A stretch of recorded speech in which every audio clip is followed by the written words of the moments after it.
Monsieur le Président, on commence bien entendu avec la culture. Sous votre magistère, on a assisté à la relance de la Semaine nationale de la culture en 2023. L'édition 2024 s'ouvre dans quelques heures. On pourra dire que vous êtes un adepte de la culture. Merci, bonsoir. Bien sûr, nous sommes très heureux d'être ici, à Bobo, encore une fois de plus, pour cet événement majeur qui est très important pour nous. Comme vous l'avez signifié, la culture, c'est l'âme du peuple. Donc c'est notre âme. Et je pense qu'en créant la Semaine nationale de la culture en 1983, le président Sankara avait une grande longueur d'avance sur le temps. Aujourd'hui, nous sommes très heureux de donner une place prépondérante à la culture dans nos actions. Parce que vous l'aurez remarqué que lorsque certains cherchent à coloniser des peuples, la première des choses à faire, c'est de tout faire pour qu'ils abandonnent leur culture. Et donc aujourd'hui, nous sommes en train de redonner une place importante à la culture pour que notre peuple puisse vivre.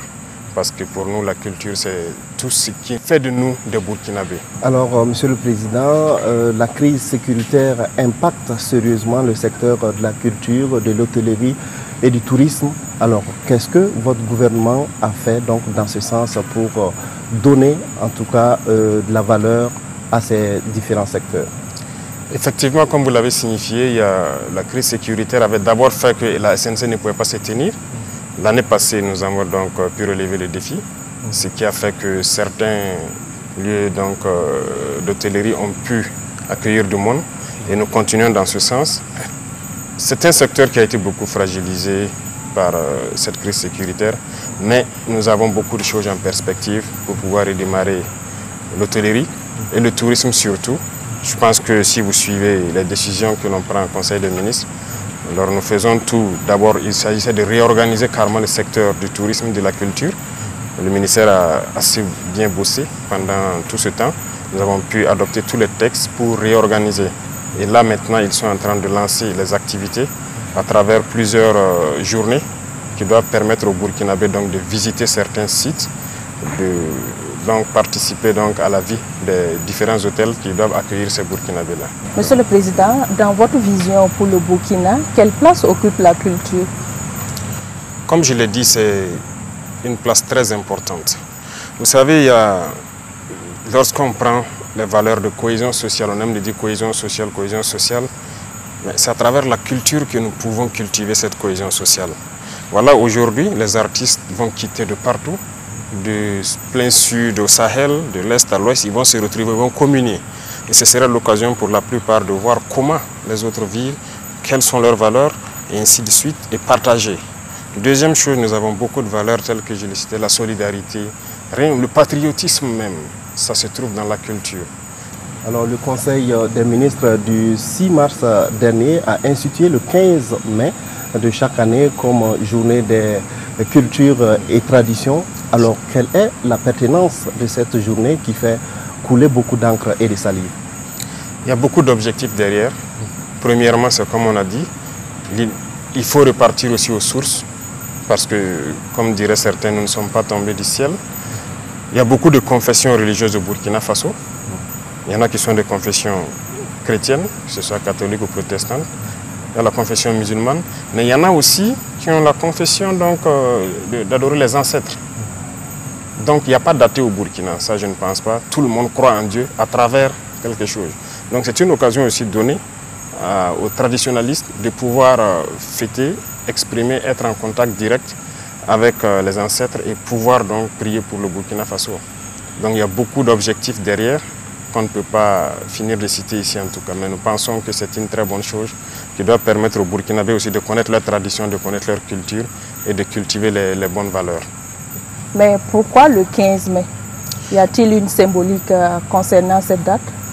Pas de symbolique particulière. Nous avons culturellement, comme on le dit, dans tous les groupes ethniques, vous allez voir qu'au village, avant l'entrée de la saison généralement, les gens ont des rites pour prier Dieu et les ancêtres de nous aider à avoir donc une bonne saison pluvieuse.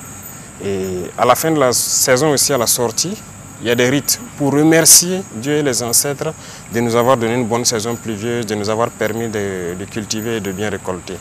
Donc nous avons proposé cette date donc, aux traditionalistes qui ont réfléchi et donc à l'unanimité ils se sont mis d'accord sur la date du 15 mai qui consacre donc l'entrée aussi dans la saison. Justement, Monsieur le Président, est-ce que cette journée des coutumes et des traditions est une sorte de réparation donc, pour mettre les religions dites révélées au même titre que les religions traditionnelles? Quelque part, ça fait partie des objectifs aussi. J'ai dit qu'il y a plusieurs objectifs autour. Ça fait partie parce que je pense que toutes les autres confessions ont des journées dédiées. Et chez les catholiques, il y a plusieurs fêtes fériées. Chez les musulmans, il y a plusieurs fêtes fériées. Donc c'était aussi une date aussi pour qu'on puisse trouver, pour que les gens puissent communier et avoir une date où fêter aussi. Donc ça fait partie des objectifs.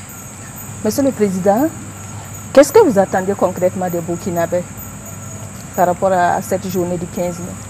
Alors, comme je l'ai dit, il s'agit pour nous de donner un espace, prendre une journée, marquer une halte, que les Burkinabés puissent repartir vers les fondamentaux, prier les ancêtres, prier Dieu à travers les ancêtres, pour que ensemble nous puissions donc avoir cette harmonie que nous cherchons là.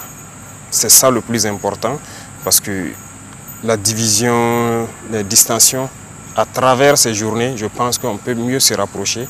Voilà, donc c'est l'objectif recherché pour que les gens puissent vraiment communier.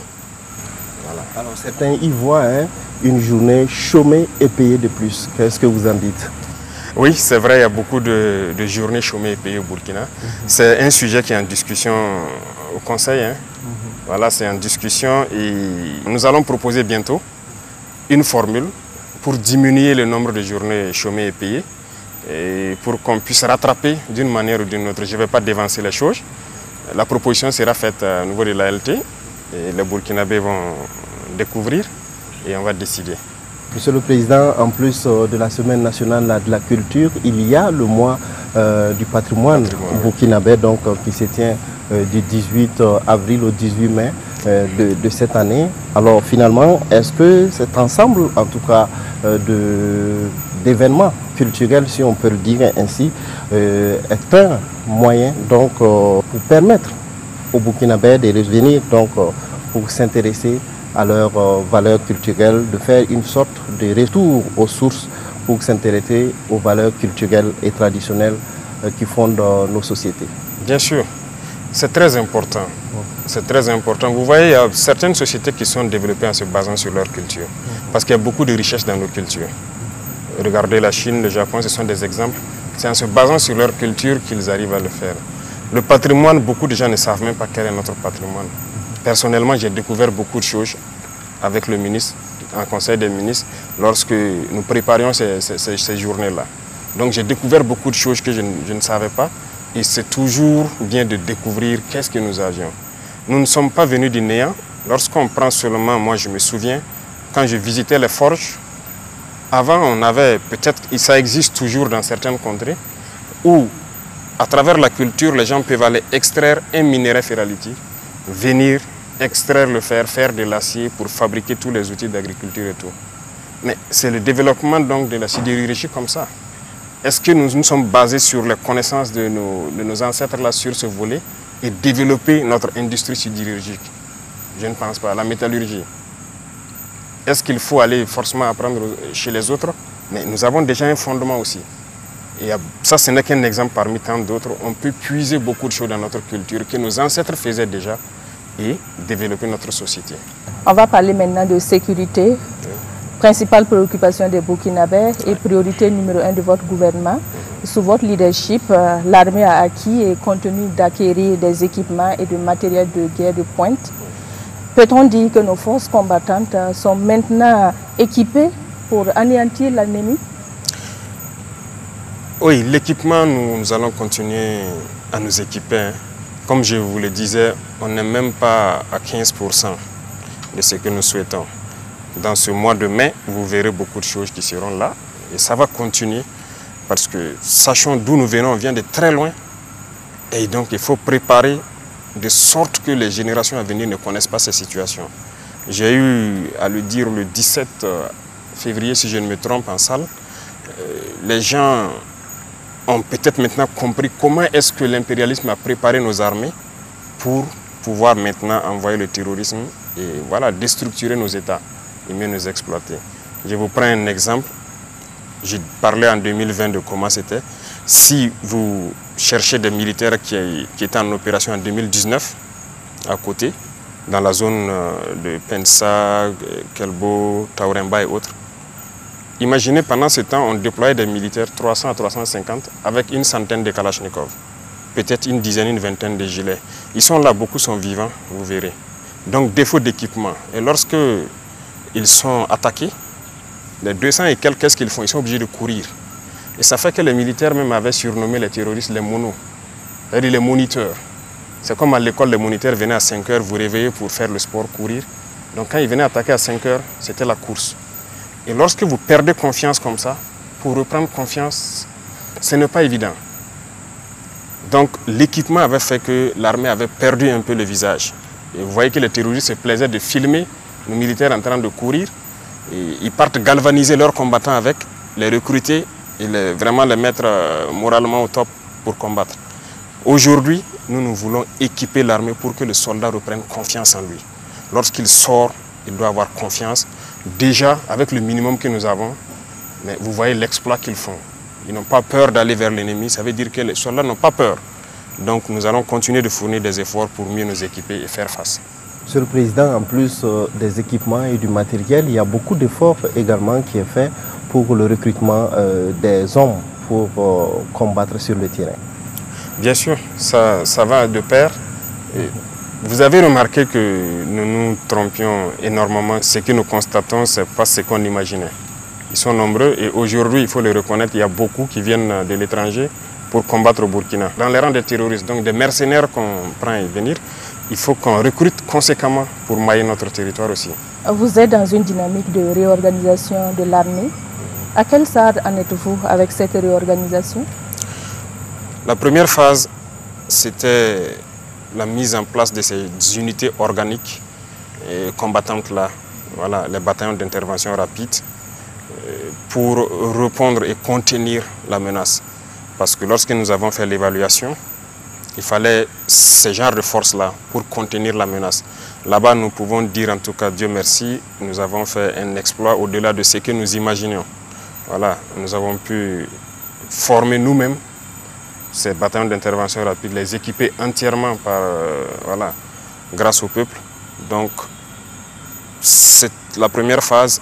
Les autres phases sont en train de suivre actuellement parce que les phases terrain et réorganisation doivent se suivre. Donc les forces seront bientôt relocalisées pour répondre donc à la situation présente. Donc la réorganisation va se poursuivre, d'autres types d'unités vont se créer et dans le cadre de l'AES aussi, il y a des forces qui vont être mises en place pour répondre à ces besoins-là. Justement, Monsieur le Président, vous étiez à Banfora, vous avez dit aux forces combattantes de se préparer à la guerre de haute intensité. Oui. Alors, faut-il s'attendre justement à d'autres réformes au sein des forces combattantes? Oui, des réformes, on peut le dire, c'est dans le sens de la réorganisation. Parce que, comme je l'ai dit là-bas, le terrorisme sera vaincu.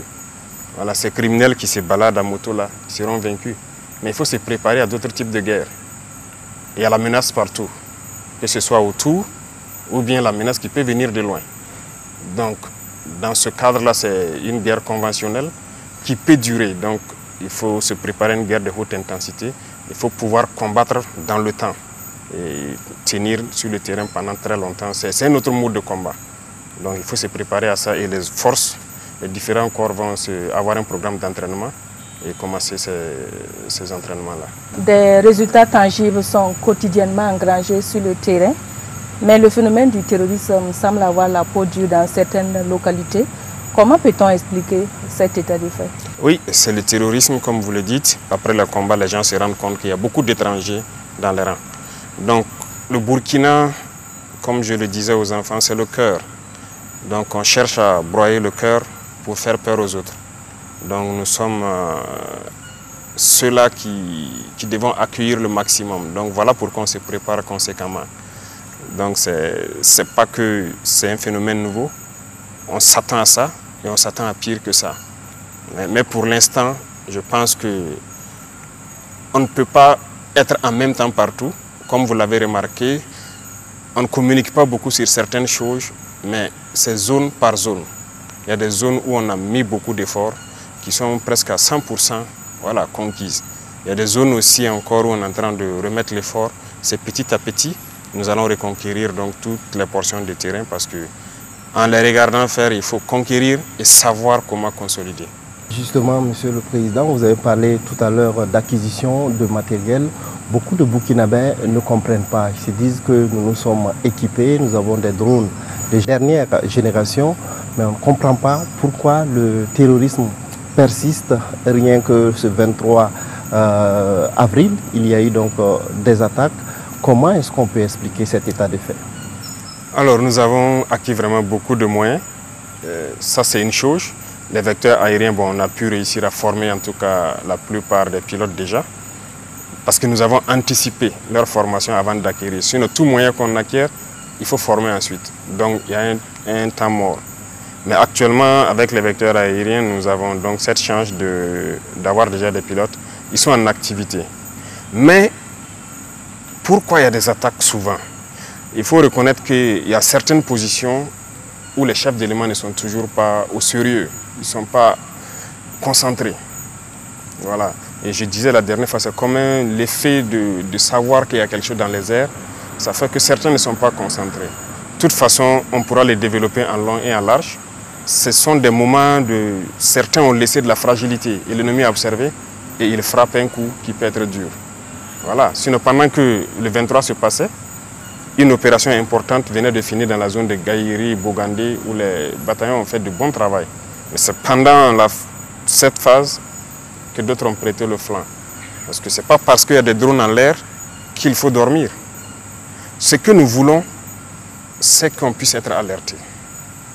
Parce qu'actuellement, en permanence, il y a des drones dans le ciel. En permanence. On veut juste que les positions puissent dire on les voit venir.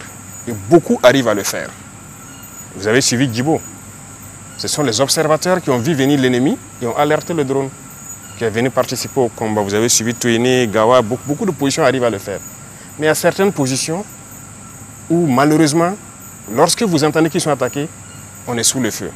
Comment est-ce que vous avez pu être surpris? Il y a un problème. Ce n'est pas parce qu'il y a des drones qu'on ne met plus de guetteurs qu'on ne prend pas toutes ces précautions. Donc là aussi, c'est des choses qu'il faut corriger et nous sommes là-dessus. Voilà, c'est des choses qui entachent la lutte, mais qu'il faille corriger. Il ne faut pas que les gens baissent la garde, croire que c'est fini. Il faut rester concentré. Voilà. Alors, Monsieur le Président, est-ce que ces terroristes bénéficient de complicité interne? Bien sûr, beaucoup. Beaucoup. Et la complicité interne, tout de suite, les cas dont je vous parlais, ceux-là qui ont été neutralisés, qui sont venus de l'étranger, qui partaient vers Mansilla, imaginez qu'ils sont passés par l'aéroport avec la complicité de quelqu'un. Parce qu'ils ont fourni tout le renseignement. Et les enquêtes ont démarré rien qu'hier. On va retrouver ces individus-là. Ils sont passés par la complicité des gens. Il y a des villages aussi qui sont complices, mais qui commencent à comprendre un peu. Dans l'armée, il y a des complicités. Voilà, il y a des fuites d'informations, beaucoup de choses. Il y a la complicité. Sans la complicité, c'est difficile que l'ennemi soit renseigné. Donc même dans nos villes ici, il y en a qui sont là, des terroristes, qui les renseignent sur tous les mouvements, tout ce qui se passe. Voilà. Il y a des complicités. Alors des complicités aussi concernant des velléités de déstabilisation de la transition? Oui, mais ça c'est logique et ce sera permanent. Comme on le dit, nous avons décidé de prendre nos responsabilités pour engager une lutte. Il va de soi que certains qui ont perdu leurs privilèges et leurs avantages se dressent contre nous. Maintenant, c'est à nous d'être vigilants. C'est ce qu'on fait. Et donc, ces velléités de déstabilisation, c'est courant. Donc, on est là-dessus. Ça sera permanent, ça on est sûr. Voilà. Alors, on constate également une certaine forme, j'allais dire, de campagne de diabolisation des forces de défense et de sécurité, à travers la presse internationale, par exemple. Ah oui, ça c'est logique. Ces presses internationales se battent pour leur pays. c'est normal. Ceux-là qu'on a fermés ici, tout ce qu'ils divulguent comme information, c'est pour les intérêts de leur pays. Mais ce qui nous écœure, c'est souvent même les presses locales qui relaient ça. C'est ça qui est dangereux. Est-ce que ça veut dire qu'ils n'ont pas l'intelligence de comprendre que ceux-là sont en train de... Tout ce qu'ils publient, c'est pour l'intérêt de leur pays et qu'ici aussi on se met à le faire? C'est pas bien. Les FDS sont en train de monter en puissance. Il y a beaucoup de victoires. Aujourd'hui, on ne s'assoit pas qu'on vienne nous attaquer. On est à l'offensive, beaucoup de choses. L'armement qu'on est en train d'acquérir et tous ces équipements, ça ne les plaît pas. Parce que nous allons réussir à vaincre le terrorisme. Pourtant, ils ont créé ça pour que nos États ne puissent pas être des États et continuer à nous exploiter. C'est nos ressources. C'est ça le problème. Mais si vous avez une armée, ils ne peuvent pas se permettre certaines choses. Donc c'est normal que leur presse diabolise, qu'ils inventent du mensonge, ils racontent tout ce qu'ils veulent, avec des complicités internes, malheureusement. Voilà, il y a des individus ici pour 2000, 3000 euros, ils sont prêts à écrire du n'importe quoi, envoyer là-bas. Voilà, et puis ils vendent leur patrie. Mais ce sont ces gens aussi qu'on combat, parce que ce sont des ennemis de la nation. Et c'est dangereux. Il ne faut pas aussi que nos presses se prêtent à certains jeux. Lorsqu'ils publient des choses là-bas, nous ici on prend. Quelle est la valeur ajoutée? Quelle est votre partition dans cette lutte-là? Et ils se battent pour les intérêts de leur pays là-bas. Pourquoi vous aussi vous allez les suivre? Même s'ils vous financent ou je ne sais pas quoi. C'est pas logique. Alors, parlant donc de combat sur le terrain, beaucoup de zones ont été reconquises justement grâce aux forces combattantes. Des PDI ont été réinstallés. Aujourd'hui, est-ce qu'on a des chiffres? Est-ce qu'on a des statistiques sur les zones qui ont été réinstallées? Alors, chaque semaine, le ministère de l'Action humanitaire donc, publie des chiffres. Donc, il nous envoie ça à travers le CONASUR. Il nous envoie ça en rapport aussi. Et on peut aussi constater que certains organismes voilà, qui refusaient de voir la chose, que ça évoluait, ont commencé à reconnaître effectivement que voilà, il y a du travail qui est fait. Beaucoup de villages ont rejoint et nous sommes en train de vouloir donc les accompagner pour qu'ils s'installent et pouvoir travailler efficacement. Les écoles aussi ont ouvert dans la plupart des cas. Beaucoup de routes qui n'étaient pas empruntables le sont aujourd'hui. Donc quand même, il y a une avancée significative, mais c'est des choses sur lesquelles, bon, personnellement, nous ne souhaitons pas communiquer d'abord parce que tout le pays n'est pas en sécurité. Et lorsque vous dites qu'ici c'est stabilisé, d'autres là-bas vont dire mais pourquoi vous ne venez pas chez nous faire le même travail? Pourtant, bon, c'est par étapes en fonction de la complexité des terrains qu'on va s'engager. Des zones ont été reconquises, certes, mais comment comptez-vous consolider ces zones-là? Comment consolider? Je dirais que ça c'est un peu secret. Je ne pourrais pas vous dire exactement ce qui est en train d'être fait, mais il y a beaucoup de choses qui sont en train d'être faites sur le terrain. Et dans la même lancée aussi, nous avons exhorté les populations à participer activement à la défense. Parce que vous voyez, je disais que des gens partent en Chine souvent regarder la muraille de Chine, mais ça a été construit dans la guerre. Et pourquoi ici, on ne peut pas faire des obstacles pour empêcher l'ennemi voilà, de pénétrer dans nos villes, dans nos villages? Donc avec les chefs de circonscription administrative, partout où je passe, je leur dis donc de mettre les populations au travail avec l'appui des FDS pour définir des périmètres où l'ennemi ne doit pas franchir. C'est à eux de créer le type d'obstacles qu'il faut, d'organiser le terrain et d'être aux aguets. Parce que c'est des comportements que nous devons adopter. Même si le terrorisme finit, nous devons nous mettre toujours en posture de guerre pour toute éventualité. Donc les autres leviers de consolidation, je ne peux pas vous les détailler ici. D'accord. Voilà. Alors, Monsieur le Président, des officiers et sous-officiers de l'armée ont été radiés donc, pour fautes lourdes. Peut-on en savoir davantage sur ces fautes? Oui, c'est vrai que depuis un temps, il y a eu des cas. Lorsque vous êtes en guerre, un officier, on le confie des hommes. La vie des hommes est entre vos mains. Vous devez les commander et prendre toutes les mesures pour qu'ils puissent combattre et vaincre. Il peut arriver que vous combattez jusqu'à épuisement de vos moyens. Ça peut arriver. Là, vous êtes mort en héros. Mais lorsque l'officier ne prend pas toutes les mesures pour que ces hommes puissent combattre, les hommes ne sont pas... ils ne répondent pas d'eux-mêmes. ils ont été formés pour exécuter des ordres. Je vais vous donner quelques exemples. Lorsque on a le renseignement de probables attaques, c'est diffusé. On peut avoir une zone. Et dans la zone, si on a plusieurs positions, on va les dire, il est possible qu'il y ait des attaques. Nous serons à côté. Il y a les drones qui seront pas loin, en tout cas à équidistance des différentes positions. Mettez-vous en alerte. Ça veut dire qu'il faut guetter. Et ça, c'est des cours que les officiers apprennent à l'école. Le poste d'observation, le poste de guet, tout le monde l'apprend. C'est toi, tu dois placer tes hommes à une bonne distance de ta base pour t'alerter quand on voit l'ennemi venir. Parce que l'ennemi pousse souvent ses motos, il ne va pas rouler. C'est rare qu'il roule venir. Donc, tu dois avoir un dispositif qui te permet de te renseigner. Et c'est à partir de ce moment que vous alertez à l'arrière. Aujourd'hui, toutes les positions ont minimum 2 moyens de communication, sinon 3. Et on a fait en sorte que toutes les positions soient en liaison directe avec le pilote de drone. Donc, ils n'ont pas besoin de passer même par leur chef pour appeler le drone et dire « je vois ça, venez traiter ».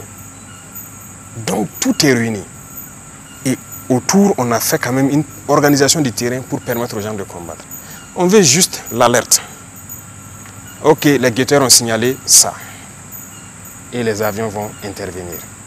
Et lorsque le renseignement est diffusé et qu'on prend souvent le soin d'envoyer des missions, aller voir des dispositifs, vous dire d'aménager ça, de faire ci, d'organiser le terrain, vous ne faites rien. Un officier, vous ne dites pas aux hommes, il y a ce cours-là que tout le monde fait, l'OTC, organisation du terrain, camouflage. On vous alerte qu'il y a une attaque probable dans la zone, vous ne faites rien. Et subitement, on apprend, on est sous le feu. Comment vous pouvez comprendre?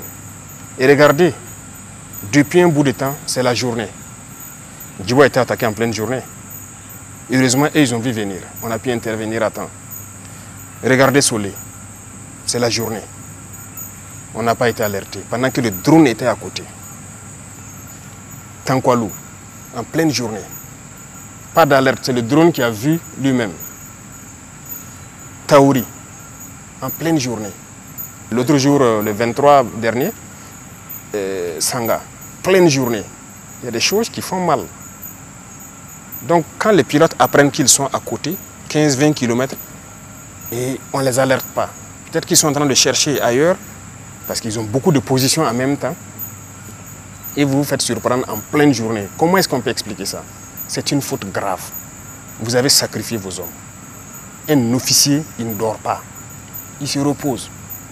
Mais vous n'avez pas le droit de dormir. Et tout ce que vous commandez aux hommes de faire, ils vont le faire. Si l'homme n'exécute pas, vous les punissez. Jusqu'à la radiation aussi. Donc il y a des responsabilités et c'est lourd. Et les gens doivent se réveiller.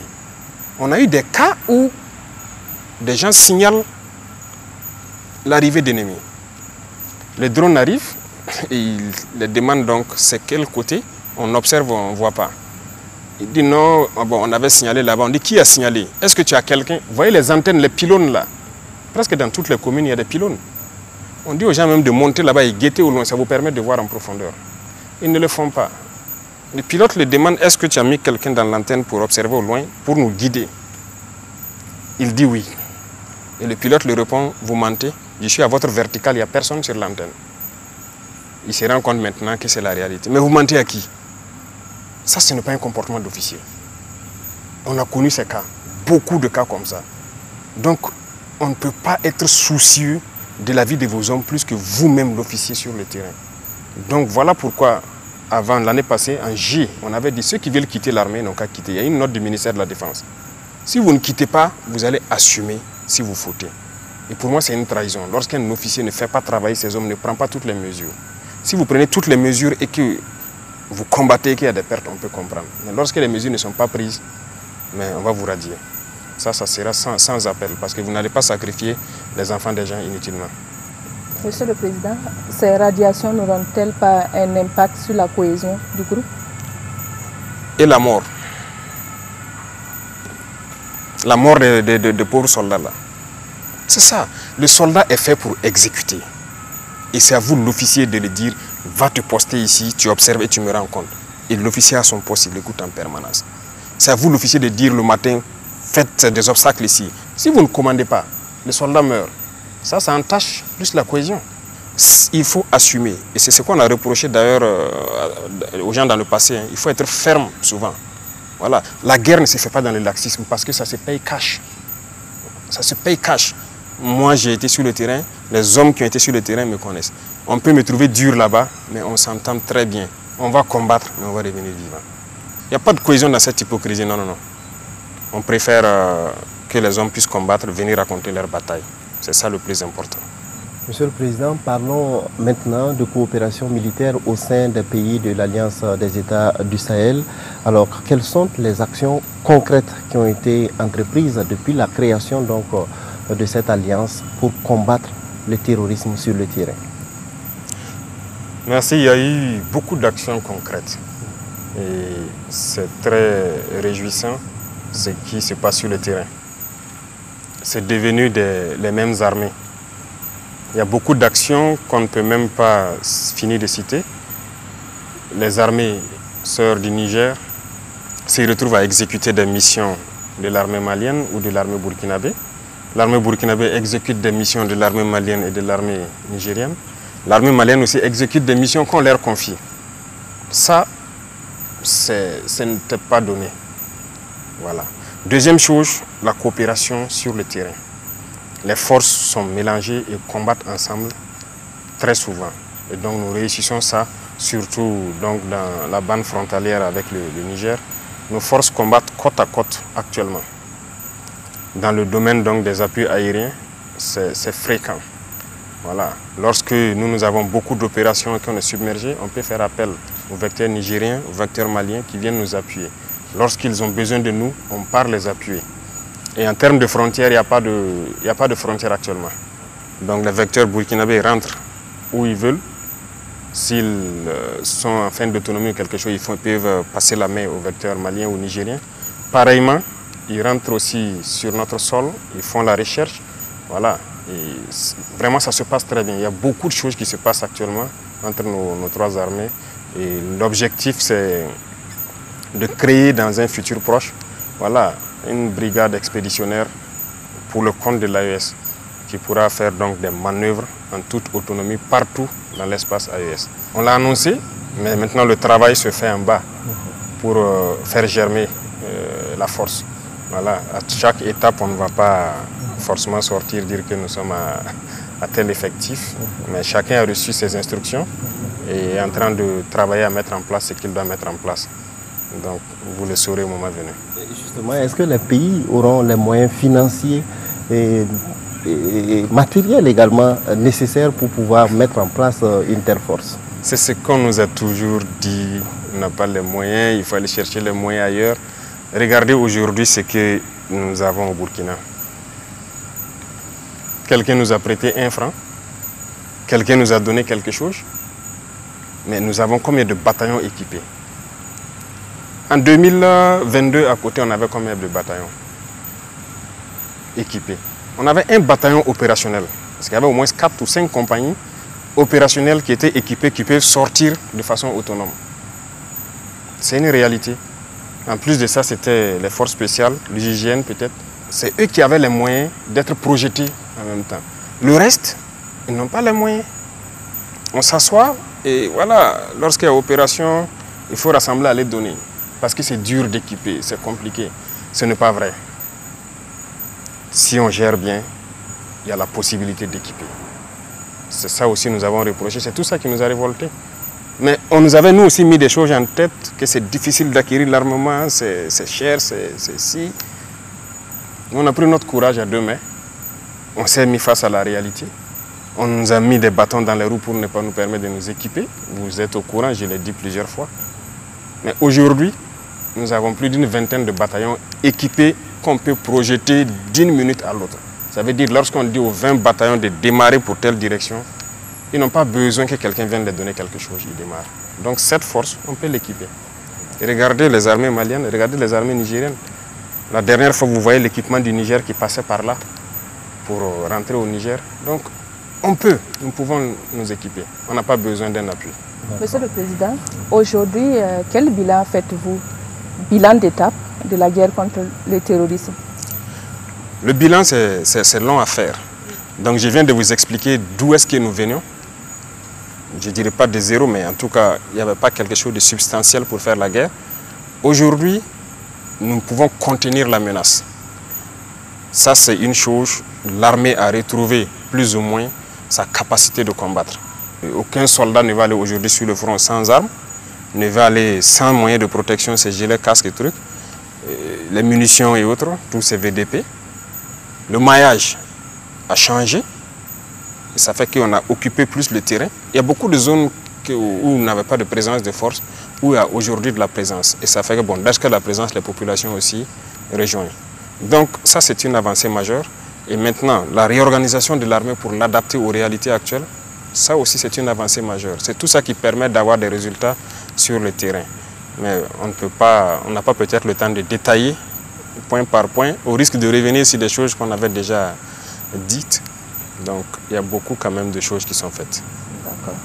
Alors, Monsieur le Président, justement, nous sommes en guerre, mais il faut préparer également l'après-guerre. Comment comptez-vous réorganiser l'armée après la guerre? Oui, l'après-guerre, dès qu'on est en guerre, c'est pour préparer l'après-guerre aussi. L'armée doit participer, pour nous, l'armée doit participer activement à la vie de la nation. Rien qu'aujourd'hui, en Conseil, nous avons parlé d'un certain nombre de sujets où l'armée doit intervenir dans plusieurs domaines. Alors, il faut que l'armée puisse occuper un rang de sorte que la crise que nous avons connue ne puisse pas revenir à l'avenir. Et on ne peut pas avoir ces prédispositions-là sans donner une place à l'armée. Donc, en termes de maillage, de présence dans certaines structures stratégiques, l'armée sera importante. C'est-à-dire notamment là où il y a beaucoup de personnel d'une certaine qualité pour rien que le renseignement. Dans la vie active du pays, notamment l'agriculture, nous avons commencé à préparer le terrain aussi. Actuellement, dans beaucoup de casernes, on a ciblé un certain nombre de casernes. Ils ont fait des forages à gros débit. On veut initier les militaires à la production. Et ça a déjà commencé avec l'initiative présidentielle. Donc il y a plusieurs casernes. Et à l'élevage aussi, à beaucoup de choses, c'est-à-dire l'agriculture. L'armée va participer à la production. Vous avez suivi à Bagré ce qu'on a fait avec l'unité mixte qui est là-bas, VDP et militaire. Au début, les gens croyaient que ce n'était pas possible. Mais ils ont produit sur beaucoup d'hectares. Et donc on est en train de multiplier ce genre d'initiatives pour que l'armée puisse participer à la production agricole. L'armée va participer à l'éducation des plus jeunes aussi, parce que le patriotisme, il faut l'enseigner. Donc l'armée aura un rôle prépondérant, en tout cas à l'avenir dans la vie de la nation. Parlons d'économie à présent. Monsieur le Président, l'économie des pays en guerre est généralement affectée. Quelles sont vos stratégies pour relancer l'économie nationale? Il y a beaucoup de choses en vue qu'on ne va pas peut-être dire tout de suite. Mais déjà, il s'agissait de maîtriser les dépenses publiques. Ça, on est en cours. C'est ce qui nous permet de faire des acquisitions. Deuxièmement, c'est vrai qu'on a coincé un peu au niveau de la dette intérieure pour pouvoir équiper l'armée. Donc, on a atteint une phase où on a ordonné, je pense qu'à partir de la semaine prochaine, tout ce qui est petite dette, on a mis un certain montant, ils vont tout payer la semaine prochaine. Et au fur et à mesure, en allant vers les grandes dettes, pour que l'économie interne puisse tourner aussi. Parce que si la dette intérieure n'est pas payée, ça ne pourra pas tourner. Mais il fallait faire ce break-là, s'équiper, s'organiser et commencer ça. Dieu merci, le peuple a été résilient. Et je pense qu'il est temps de permettre de souffler un peu pour que l'économie puisse tourner. Il faut qu'on s'industrialise, ça c'est impératif, parce que l'économie, ce n'est pas forcément compliqué. Lorsque vous êtes trop dépendant de l'extérieur, même si vous produisez des richesses, vous êtes obligé d'aller payer. Donc c'est une fuite de devises. Vous produisez des matières brutes, vous envoyez à l'extérieur et ils transforment. C'est-à-dire vous envoyez l'emploi à l'extérieur. Et ici, vous ne créez pas d'emploi. Comment on va s'en sortir? Donc voilà pourquoi aussi nous avons lancé un processus d'industrialisation pour pouvoir employer les jeunes, mais aussi pour éviter que nos devises ressortent. Et d'autres secteurs importants, ce sont nos richesses naturelles. On a pu évaluer plus ou moins. Ce n'est pas que l'or. ici, nous avons beaucoup de choses très intéressantes. Quand vous prenez rien que la construction, le ciment, ici au Burkina, nous avons le calcaire. Mais en plus du calcaire, nous avons découvert donc que nous avons un type d'argile très bien qui peut remplacer le clinker. Donc, nous sommes en train de réfléchir à toutes ces technologies, comment mettre des usines sur place qui vont permettre de transformer tout ça sur place. Ça va éviter que nos devises se retrouvent donc à l'extérieur. Donc, il y a d'autres volets que nous ne pouvons pas développer ici dans ce secteur-là, mais en tout cas, on a de bonnes perspectives. Monsieur le Président, vous venez de le dire, donc il y a de l'espoir pour les entreprises et les particuliers qui avaient des factures impayées. Oui, oui, beaucoup d'espoir. J'ai demandé à voir la liste de toutes les entreprises qui avaient des dettes. J'ai même vu des entreprises qui ont des factures de moins de 5 millions qui traînaient au trésor et tout, qui ne sont pas payées. Donc nous avons ordonné, nous avons fait un planning. Toutes ces entreprises, jusqu'à une certaine facture, ça sera payé donc normalement la semaine prochaine. Et après, il y aura une deuxième session pour éponger petit à petit. Mais il fallait faire un planning pour vraiment pouvoir assurer et assurer aussi un minimum au côté sécurité et défense. Voilà. Justement, est-ce que vous avez un mot à l'endroit des Burkinabés qui continuent de contribuer à l'effort de guerre? Nous ne rendons grâce qu'à Dieu qui nous a permis d'expliquer au peuple qui a compris. C'est tout ce que nous pouvons dire, nous rendons grâce à Dieu pour ça. Et le peuple a compris notre mission, notre vision, l'objectif. On les remercie. C'est cette contribution qui permet au Burkina de bander les muscles et de faire ce qu'il doit faire pour survivre. Sans la contribution du peuple, sans cette acceptation de cette stratégie qu'on a développée pour amener le peuple à contribuer, ce n'était pas possible. Ça allait être difficile, très difficile. Parce que l'allure à laquelle nous sommes partis, c'est grâce au peuple. Sinon, comment est-ce qu'on allait pouvoir équiper, comme j'ai dit, autant d'hommes dans un laps de temps? On allait peut-être prendre 2-3 ans pour les équiper à ce niveau-là. Mais le peuple a compris, on a mis beaucoup de mesures. Ils ont compris, donc on ne peut que dire merci à Dieu et merci au peuple qui a compris vraiment la mission. Voilà. Excellence, vous avez affirmé, vous avez procédé à la pose de première pierre pour plusieurs usines dans plusieurs localités. Comment votre gouvernement compte-t-il financer tous ces projets et faire en sorte d'assurer leur mise en œuvre efficace et durable? Oui. Les pierres qui sont posées, ça c'est déjà acquis. C'est la construction qui va démarrer. Mais il y a des usines qu'on était en train de construire depuis l'année passée, certains qu'on va inaugurer avec certains partenaires privés. Mais il y a aussi des usines qui seront construites 100% par l'État. Et on a une stratégie de financement. D'abord, la caisse de dépôt de consignation d'avant, qu'on a transformée en caisse de dépôt et d'investissement. L'objectif, c'est de financer l'industrialisation. Il y a le Fonds burkinabé de développement économique et social aussi, que nous sommes en train de redynamiser pour pouvoir financer l'industrialisation.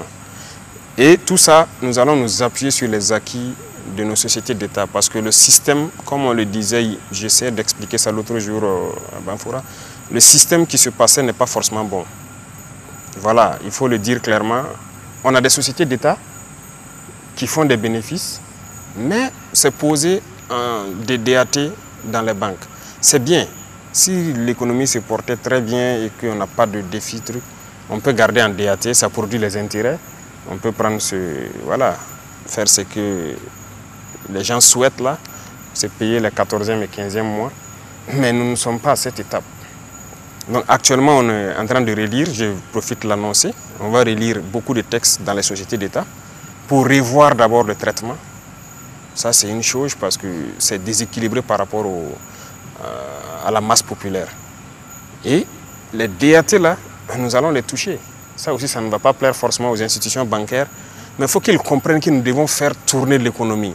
Et là, ça va eux-mêmes les permettre de se développer. Lorsque l'argent est déposé, que ça ne travaille pas, ça ne sert pas. Donc ce sont ces sociétés d'État qui vont financer beaucoup d'entreprises, beaucoup d'industries, qui vont produire et qui vont nous empêcher de partir chaque fois à l'extérieur chercher ce que nous voulons. Donc ça, c'est la grande partie comme ça, mais il y a aussi nos recherches naturelles. Là où nous allons, le nouveau code va passer à l'Assemblée, nous allons aussi nous appuyer sur l'exploitation de l'or pour industrialiser le pays.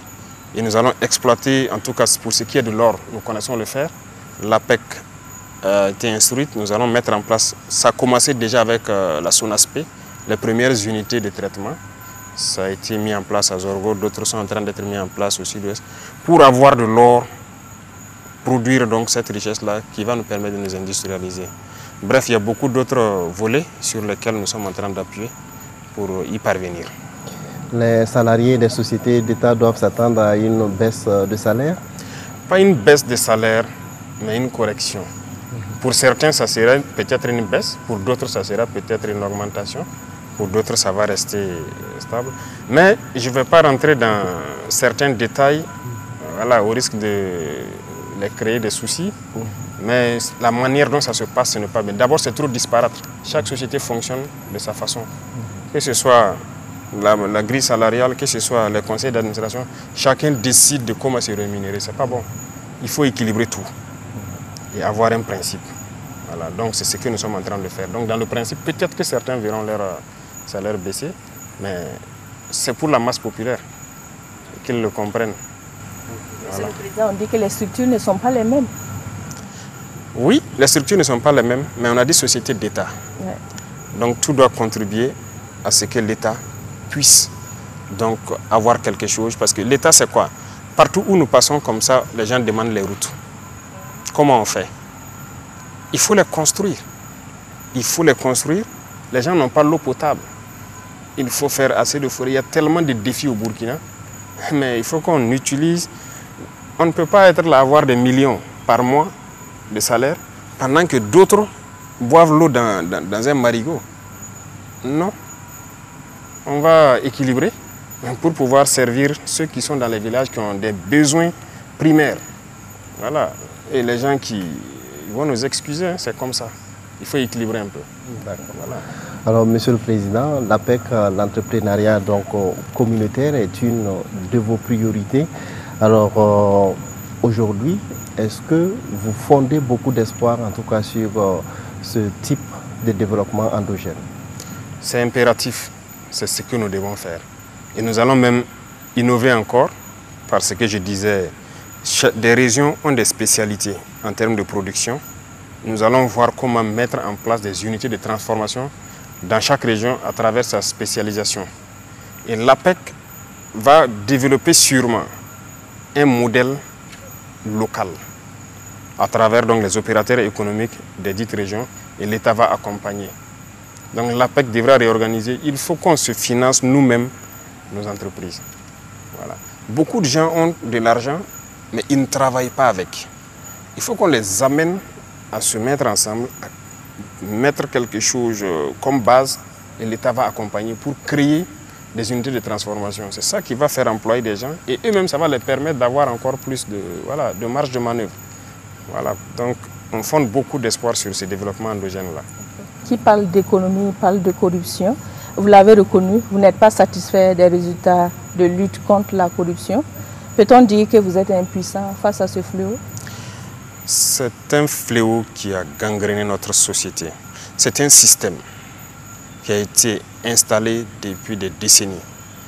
Et chaque jour, vous voyez, c'est un système qui est comme plusieurs milliers de nœuds. Vous détachez, vous voyez quelque chose encore. Vous détachez, vous découvrez quelque chose. Donc tous les jours, moi je découvre. Je découvre. Et plus vous découvrez, plus vous êtes révolté. Mais c'est un système qui a été mis en place et qui a détruit vraiment notre pays. Mais aujourd'hui, moi je peux dire que beaucoup ont compris et commencent à quitter un peu eux-mêmes la situation. D'autres aussi, par les dénonciations, arrivent à nous faire voir beaucoup de choses. Regardez le domaine de l'agriculture par exemple. Imaginez qu'on donne de l'engrais, l'État subventionne pour les paysans, mais il y a une pratique qui est là depuis des décennies. Les agents même, avec la complicité de certaines autorités locales là-bas, ils vendent. Ils volent, ils vendent au prix qu'ils veulent aux paysans. Et l'engrais subventionné n'arrive pas aux paysans. On est en train d'enfermer beaucoup. Beaucoup. Ça fait que je disais au ministre qu'il va se préparer à recruter. Mais c'est les agents du ministère. Mais c'est des dénonciations. Donc ça veut dire que le Burkinabé a commencé à comprendre que la corruption ne peut pas nous permettre de nous développer. Il y a une structure qui est en train d'être créée. Ça sera dans tous les ministères et la structure centrale sera la présidence, où les dénonciations vont se faire. On va mettre tout le processus en branle jusqu'à prendre les individus impliqués et récompenser ceux qui auront dénoncé. Donc, ce n'est pas fini d'abord. On a pris le décret de dénonciation, mais il y a un organe qui est en train d'être créé pour gérer tout ça. Alors, en ce qui concerne l'agriculture, votre gouvernement a lancé l'initiative présidentielle pour la production agricole. Alors, démontrant ici votre engagement en faveur du secteur agricole, alors quels sont vos objectifs à travers cette initiative? L'initiative présidentielle est là, l'offensive agro-pastorale est là. L'objectif, c'est qu'on atteigne l'autosuffisance alimentaire le plus vite. Parce que, comme je l'ai dit, la souveraineté alimentaire, c'est très important. On ne peut pas continuer d'avoir des Burkinabés qui ont faim. Donc, il faut qu'on produise. Et l'expérience a montré qu'on ne peut pas se développer sans l'agriculture. Et même dans les zones où il y a les terres les plus arides, ils essaient de transformer l'environnement pour cultiver. Et nous nous sommes engagés à accompagner beaucoup les producteurs. Donc, normalement, dans quelques jours, nous allons donc lancer un programme d'appui aux agriculteurs pour qu'ils rentrent dans la saison. Vraiment, c'est les aider au maximum à travers de l'équipement pour qu'ils puissent labourer le maximum des champs. On va les accompagner en termes de semences, en termes d'engrais, pour qu'ils puissent produire au maximum. À travers l'initiative, on a lancé l'année passée sur une expérimentation sur environ 14 000 hectares. Nous avons vu les résultats. Donc on a compris que les paysans ont besoin juste d'être accompagnés. Si on leur donne l'accompagnement qu'il faut, ils vont se lancer. Donc c'est notre objectif d'atteindre l'autosuffisance le plus vite possible. Il y a également, Monsieur le Président, la production du blé que vous avez lancée à Bagré. Alors la culture du blé au Burkina, est-ce une nécessité? C'est une nécessité. Si vous voyez les chiffres au niveau du ministère du Commerce, de l'importation de la farine de blé ou de blé pour les moulins, c'est quand même énorme, hein? C'est plusieurs milliards. C'est ça, j'ai dit, la sortie des devises. Et ce n'est pas que le blé, il y a beaucoup de spéculations que nous avons testées et que nous allons donc mettre maintenant en pratique. Voilà, donc toutes ces spéculations-là, c'est pour que nous puissions produire à l'intérieur et transformer à l'intérieur. Et c'est là que nous avons donc une valeur ajoutée. Donc il y a beaucoup de spéculations, ce n'est pas que le blé. Le blé, ça a bien marché. On a fait les tests au laboratoire pour voir s'il n'y a pas de toxines ou quelque chose de particulier. On m'a transféré les résultats. Tout est concluant, c'est vraiment très bien. Donc c'est quelque chose qu'on va poursuivre. Monsieur le Président, vous venez de souligner que les producteurs seront accompagnés pour la campagne humide à venir. Est-ce que les coûts des intrants, notamment l'engrais, va-t-il connaître une réduction cette campagne? Nous espérons, c'est l'objectif, et instruction a été donnée pour que ce soit ainsi. C'est ce qui a mené à dissoudre donc la CAIMA et créer la nouvelle structure, parce que ça n'allait pas. Voilà, c'était une association et il n'arrivait pas à fonctionner correctement. Ça fait que les intrants étaient là à des coûts tellement élevés que les paysans ne peuvent pas. Donc actuellement, nous avons créé la nouvelle société pour pouvoir traiter directement avec les pays producteurs d'engrais. Et là, ça va nous permettre de pouvoir payer l'engrais moins cher. On s'y est un peu pris tard parce que les cycles de production dans ces pays-là sont un peu dépassés. Donc cette année, on essaie de faire des efforts. Mais je pense que dès la sortie de la saison, nous allons commander le maximum pour que la contre-saison, les gens puissent produire. Parce que nous ne comptons pas produire juste pour la saison pluvieuse. Voilà. Nous allons aborder à présent le volet infrastructure. Quelles sont les priorités de votre gouvernement en matière de développement des infrastructures routières?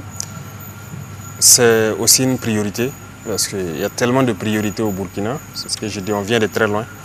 Il y a beaucoup de routes. Ça, c'est partout où nous passons, c'est la question des routes. Plusieurs provinces ne sont pas reliées entre elles par du bitume. Et pourtant, lorsque les gens produisent, comment évacuer la marchandise s'il n'y a pas de route? C'est compliqué. Donc actuellement, nous sommes en train de la lutte contre le terrorisme aussi. La route participe beaucoup. Lorsque la route est bitumée, l'insécurité diminue un peu. Rien que le risque d'IED et tout, ça diminue beaucoup. Donc ça veut dire que nous devons aller vers la construction de très bonnes routes dans les zones à fort défi sécuritaire. Donc c'est un défi majeur qui est devant nous et nous allons lancer très bientôt un peu partout certains travaux de construction d'infrastructures routières. Nous sommes à Bobo, il y a des projets de construction et de réhabilitation de routes qui sont prévus ici. Oui, c'est un plan global et c'est le lancement ici. Voilà, sinon à Ouagadougou ça a commencé, dans certaines provinces aussi ça a commencé. Il y a certaines zones à fort défi où ça doit aussi se lancer. Normalement on avait commencé, mais il y a des entreprises qui sont retrouvées être défaillantes. Ils ne sont pas en mesure de faire, donc on était obligé de résilier certains contrats et recontracter actuellement avec de nouvelles entreprises qui vont se déployer. Donc c'est un peu sur le plan national, hein. Il y a beaucoup de routes qui doivent être faites. Notamment ici à Bobo, il y a la route de Orodara que nous allons poursuivre jusqu'à la frontière. Il y a la route de Banfoura qui est un projet, beaucoup d'autres routes. Voilà, au niveau de Pau, de Ouargaï, il y a beaucoup de routes qui doivent démarrer. Et nous espérons que les entreprises soient assez fortes pour pouvoir nous accompagner. Monsieur le Président, qu'est-ce qui a motivé la mise en œuvre de l'initiative présidentielle pour le développement communautaire exécutée par le Bureau des grands projets du Burkina? Oui, c'est une initiative qui n'a pas véritablement commencé. Ça a commencé par de petites actions d'abord, notamment certaines infrastructures routières à l'intérieur des communes, certaines communes. Mais ça doit se poursuivre parce que dans ça, nous voyons le développement de certaines infrastructures routières, l'assainissement, mais même le développement aussi des différentes communautés à travers voilà, la production, la transformation locale sur place. Donc on veut encourager beaucoup les petits métiers aussi. Donc c'est tout un ensemble de facteurs comme ça qui sont réunis dans cette initiative. D'accord. Alors, Monsieur le Président, on va parler maintenant de diplomatie.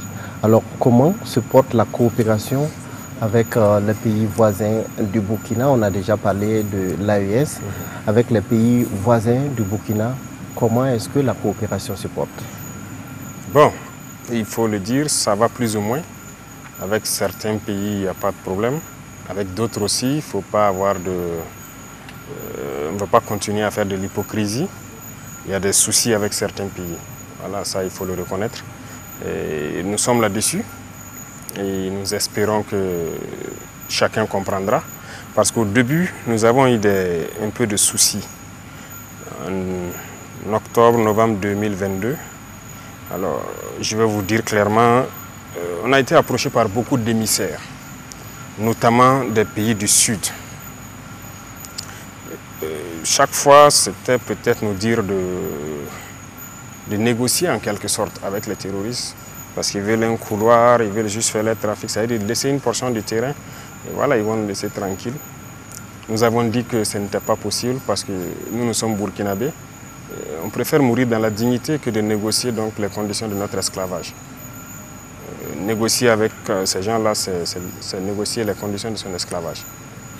Donc j'ai compris la mentalité de certains et j'ai conseillé beaucoup que ce n'était pas une bonne idée de négocier. Mais bon, on savait ce qui se passait. Les choses se passaient à Niamey en son temps. Voilà, entre le président Bazoum qui était le centre et les terroristes, certains agents extérieurs, et ensuite les messagers venaient vers nous. J'ai même envoyé aussi des messagers vers le président Bazoum en son temps, qui malheureusement n'a pas bien accueilli la mission parce qu'il n'a même pas pu me faire de compte rendu parce que c'était un échec. Nous avons compris qu'il y a une machine qui est en œuvre et donc nous avons décidé de combattre, de lutter. Nous avons refusé catégoriquement de négocier avec qui que ce soit. Nous allons combattre. Et ces gens qu'on avait conseillé de ne pas rentrer dans ce schéma, je pense qu'aujourd'hui beaucoup se rendent compte qu'on avait raison parce qu'ils ont commencé à être attaqués. Il n'y a pas de possibilité de négocier avec ces gens. Donc il faut qu'on se mette au sérieux pour lutter. Dernièrement, vous avez vu à travers le reportage, lorsque les unités sont arrivées à l'opération Ouragan à la frontière ivoirienne, voilà, je suivais l'opération de près. C'est de féliciter même les soldats pour leur discipline. parce qu'il n'était pas obligé de s'arrêter, regarder les terroristes à 50 mètres de lui, au-delà du fleuve. Il pouvait envoyer des roquettes, comme il a dit. Mais par discipline, respect des consignes, ils ont observé et puis ils se sont retournés. Mais ce sont des comportements qui ne sont pas bien, il faut le dire. Parce que le Burkina a connu ça aussi. Hein. Les IAG ont habité ici. On était une base arrière des terroristes. Ça donnait quoi? Donc il faut que ces pays-là aussi comprennent ça, que ça ne marche pas. Et il y a beaucoup d'autres choses. Avec la plupart, je pense qu'on commence à se comprendre. Mais du côté quand même de la Côte d'Ivoire, il y a du développement à faire. Voilà, il faut qu'ils reviennent à de meilleurs sentiments. Tous les déstabilisateurs du Burkina sont là-bas, ne se cachent pas. Les officiels ivoiriens ont parlé mal du Burkina. Sur les plateaux télé, vous êtes journaliste, je ne pense pas que au Burkina, une chaîne privée ou publique insulte des autorités d'autres pays ouvertement, souvent de façon vulgaire. Ça se fait là-bas, sans mot dire. Voilà, tous ceux qui tentent de déstabiliser ici se retrouvent là-bas. Bon, à un moment donné, il faut arrêter l'hypocrisie, il faut dire la vérité. Il y a un problème. Il y a un problème avec les autorités de ce pays. Justement, aujourd'hui, Monsieur le Président, quels sont vos rapports avec le président Alassane Ouattara? Nos rapports, c'est comme je l'ai dit, il y a un problème. On n'a pas de contact particulier. Donc, voilà, on regarde la situation. Et on suit. Voilà, je ne peux pas vous donner plus de détails. Voilà, on suit. Donc jusqu'à présent, vous n'avez pas eu l'occasion de discuter avec le président Alassane Ouattara? Au début, on a échangé un peu au téléphone. Il m'a envoyé des émissaires même, il faut le reconnaître. On a discuté, on espérait que les choses aillent dans le bon sens. Mais peut-être qu'on n'a pas accédé à certaines choses, je ne sais pas. Mais nous ne pouvons pas nous mettre dans une certaine moule. Voilà, nous sommes venus avec une vision, un objectif. Et nous avons une mission. Donc, tant qu'on sera dans notre moule, on sait qu'on aura des difficultés avec certains. Donc, on ne sait pas ce qui s'est passé. Sinon, il y avait le contact, mais ça s'est rompu. Et avec les gens qui ont commencé à partir là-bas, ceux qu'on recherche, il n'y a pas eu de coopération. Jusqu'au jour d'aujourd'hui, c'est ce qu'on observe. Aujourd'hui, il y a eu des incidents à la frontière avec la Côte d'Ivoire. On parle donc de soldats burkinabés qui sont détenus par la partie ivoirienne et vice-versa. Alors, quelle est la situation sur ce plan? C'est vrai, quelques incidents mineurs. Ça, ce n'est pas un problème pour nous. Retenez que nous sommes en guerre. Donc ça, ce n'est pas des incidents à nos yeux. Vous ne pouvez pas comprendre ce que j'ai dit, mais nous sommes en guerre. Et nous sommes préparés à tout. Donc ça, ce n'est pas des incidents. C'est mineur. Vous confirmez qu'il y a des soldats qui sont détenus de part et d'autre? Oui, la dernière fois, pendant l'opération, il y a un soldat et puis un VDP que les forces ivoiriennes ont appréhendé et ont mené chez eux à Abidjan là-bas. Avant ça, il y a 2 gendarmes aussi ivoiriens qui avaient fait incursion. Mais il y a eu plusieurs incursions. Je pense que la dernière fois à la rencontre, ils les ont amenés, les fiches avec tous les noms. Il y a eu plus d'une vingtaine de fois où les forces ivoiriennes sont rentrées sur le territoire. Mais bon, on n'a jamais pris garde. Mais les 2, c'était un cas particulier. Voilà pourquoi on avait pris, pour question de renseignement. Et donc, ils ont aussi, pendant l'opération du 15e bataillon, 2 soldats sont allés pour payer de la cigarette, je crois, dans un village curieusement habité, à 2 km de la frontière. Et les forces ivoiriennes les ont pris. Mais je suis curieux de voir qu'ils étaient présents, ils ont pu appréhender les 2 soldats et que tous ces terroristes qui sont rentrés, ils n'ont pas réagi. Donc, c'est un incident isolé. Nous, on continue le combat. Voilà. D'accord. Alors, Monsieur le Président, est-ce que la récente rencontre entre les ministres en charge de la défense des 2 pays va permettre peut-être de détendre la situation? On espère. Mais je dirais que la balle est dans leur camp. Voilà, ils ont souhaité la rencontre, on n'a pas refusé. Ça s'est bien passé, ils ont eu des échanges. On les regarde maintenant. Voilà. Il y a des gens qui sont poursuivis, qui sont là-bas. Il y a des gens qu'on va poursuivre. Il y a eu quand même, ils ont eu des échanges francs. On les regarde maintenant. Monsieur le Président, autre incident diplomatique, si je peux l'affirmer ainsi, 3 personnalités françaises déclarées persona non grata sur le territoire burkinabé pour activités subversives. Que reproche-t-on concrètement à ces 3 Français? Vous savez, quand on dit activités subversives, les gens sont très malins et très intelligents dans leurs manœuvres. Aujourd'hui, ils ont beaucoup de plans pour déstabiliser le Burkina. Il y a l'élimination physique, voilà. Il y a peut-être la manipulation d'une frange armée. Il y a aussi, à travers les médias, vous, voilà. Et la diplomatie des pays, ça participe. Alors, donc, c'est de dire même à travers ça aux gens de faire très attention. Certaines organisations qui sont ici, qui se font financer par certains pays. Pourquoi? À cause de vos beaux yeux qui vous donnent l'argent. Et ensuite, on vous demande donc des rapports sous tel format, vous le faites. Ils sont en train de pénétrer le monde de la culture, on les suit, voilà. Certains artistes, voilà, ainsi de suite. On suit tout. Ils sont en train de pénétrer le monde des médias, on suit, pour que vous relayez ce qu'ils veulent, comme je le disais tantôt. Voilà, donc il y a beaucoup d'activités subversives qui se passent. Donc on n'est pas dupe et il faut que les gens arrêtent. Parce que vouloir manipuler le peuple pour les retourner, il faut qu'ils arrêtent ça. Ça sera difficile et nous n'aurons pas la langue dans la poche. Au moment venu, on va aussi expliquer au peuple ce qu'il y a. Parce qu'actuellement, c'est l'art de manipuler. Tout leur espoir, c'est de pouvoir manipuler la population, faire baisser la ferveur pour que le peuple ne soutienne pas la transition et qu'ils puissent atteindre leur fin. Et nous allons combattre ça. Alors, quelle appréciation vous faites des récents propos tenus par le général français Lecointre? Oui, nous avons suivi. Et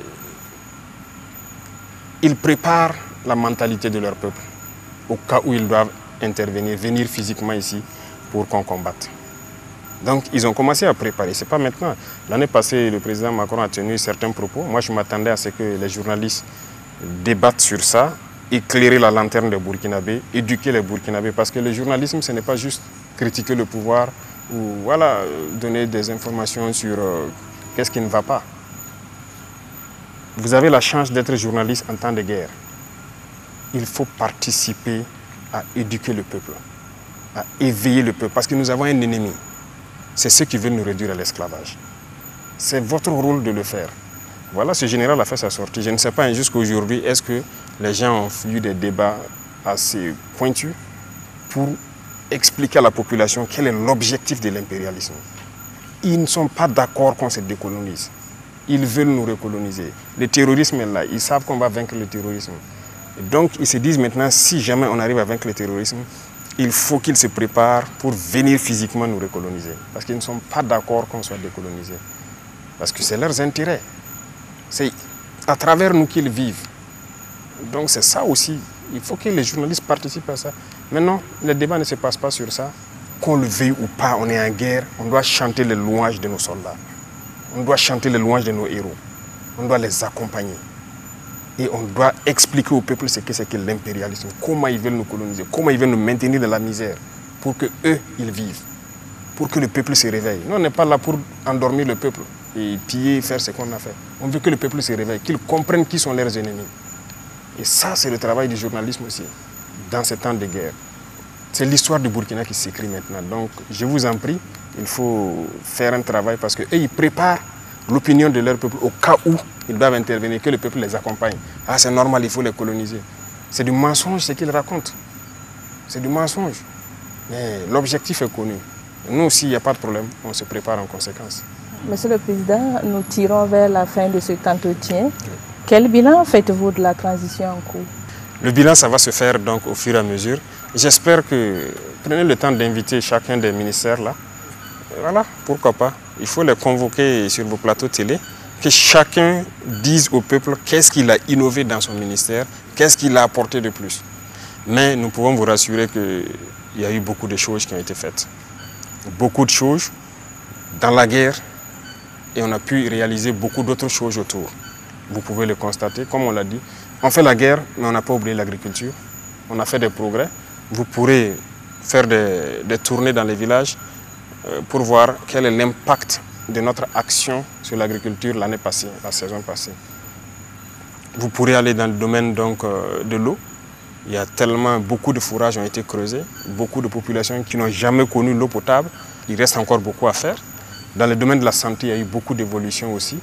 Voilà, ce n'est pas seulement la baisse des prix de certaines prestations maintenant. Dans les villages, on est en train de réorganiser carrément le système. Et la gratuité, là, nous voulons que ce soit effectif et on est là-dessus. On est en train de développer des industries qui puissent appuyer vraiment la santé. Et beaucoup de choses dans ce domaine aussi. L'industrialisation, ça, bon, on ne va pas en parler. On a pu faire un peu, mais notre objectif est très grand. Il faut que partout, les industries poussent. Voilà, dans le domaine des PME, on a pu alléger beaucoup de taxes, ainsi de suite. Ça a permis aux gens de pouvoir créer beaucoup de petites entreprises qu'on est en train d'essayer donc d'accompagner. Donc les différents fonds dont on vous parle, qu'on est en train de restructurer et fournir pour que les jeunes puissent pouvoir être financés à partir de là-bas, parce qu'ils ont dit que dans les banques c'est un peu compliqué avec la question de garantie. Voilà, donc dans tous les domaines, il y a eu beaucoup d'avancées. Et je vous exhorte à les convoquer et qu'ils disent au peuple individuellement tout ce qu'ils ont pu faire. D'accord. Voilà. Alors, peut-être avant de nous dire au revoir, quels sont les défis, selon vous, qui restent à relever dans un bref délai, en tout cas pour assurer la stabilité et le progrès au Burkina? Beaucoup de défis, il y a des défis sur tous les plans. Je vous ai dit, le Burkina vient de très loin. Et donc, ce qu'on a fait, ça va sembler très infime par rapport à ce qui doit venir. Nous avons de très grandes ambitions parce que nous avons un rêve pour le Burkina dans tous les domaines. Et je vous ai dit, quand on prend le domaine de l'éducation, regardez les écoles, vous trouvez toujours des bâtiments de l'ère coloniale ici, dans les écoles. Moi, je rêve d'écoles modernes et gratuites. Voilà, les enfants jusqu'à un âge, ça doit être gratuit. Regardez nos étudiants, comment ça s'ouvre. Actuellement, je le disais que nous sommes en train de chercher à réduire les dépenses au niveau des affaires étrangères. Donc dès juin, une bonne partie seront rappelées à l'intérieur du pays. Et cet argent doit servir à construire des amphithéâtres, la restauration et beaucoup de choses. Parce que c'est l'avenir, l'éducation. Voilà. Et dans un futur proche, nous espérons aussi, en tout cas, agir sur ces leviers-là. Le volet santé, nous devons construire beaucoup d'hôpitaux modernes, équipés. À Pau, dernièrement, on me dit qu'il n'y a pas d'échographie. Pour simple échographie, il faut qu'ils viennent jusqu'à Ouagadougou. Vous voyez qu'il y a beaucoup de défis. Voilà. Et tout ça, donc, ça doit nous permettre de relancer le pays, voilà, pour atteindre nos rêves. Monsieur le Président, pour clore cet entretien, quel est votre message à l'endroit des travailleurs à quelques jours du 1er mai, journée internationale du travail? Oui. En tout cas, c'est félicitations aux travailleurs. Voilà. Ils ont su accompagner. Voilà. Et nous avons pris une partie des salaires. Et les travailleurs ont compris. Donc, on ne peut que leur dire merci. Félicitations à eux de continuer de consentir en tout cas le sacrifice pour que le Burkina soit. Voilà. Parce que c'est une guerre d'existence. Voilà. Si on ne la fait pas, nous allons disparaître. Donc, félicitations à eux. On sait qu'il y a beaucoup de choses en instance. Et on est au courant que chacun prenne patience. On prend le cas du MENAPLN tout de suite, où il y a un décret que nous devons prendre pour régulariser un certain nombre d'indemnités, de reclassements, ainsi de suite. Le ministre a envoyé ça sur la table, mais nous avons dit de patienter parce que, comme je vous ai dit, c'est des étapes. Actuellement, nous avons stabilisé certaines dépenses militaires, on va payer la dette intérieure et après, on pourra revenir à certaines choses. Donc, on ne peut pas leur donner un délai, mais j'ai dit on n'adopte pas d'abord parce que nous avons certaines choses à régler. Donc, qu'ils continuent de prendre patience. On leur souhaite bonne fête et de continuer à soutenir la patrie parce que leur patriotisme, ça va au-delà de tout ce que nous pouvons croire. Voilà. Donc, merci à eux. Merci.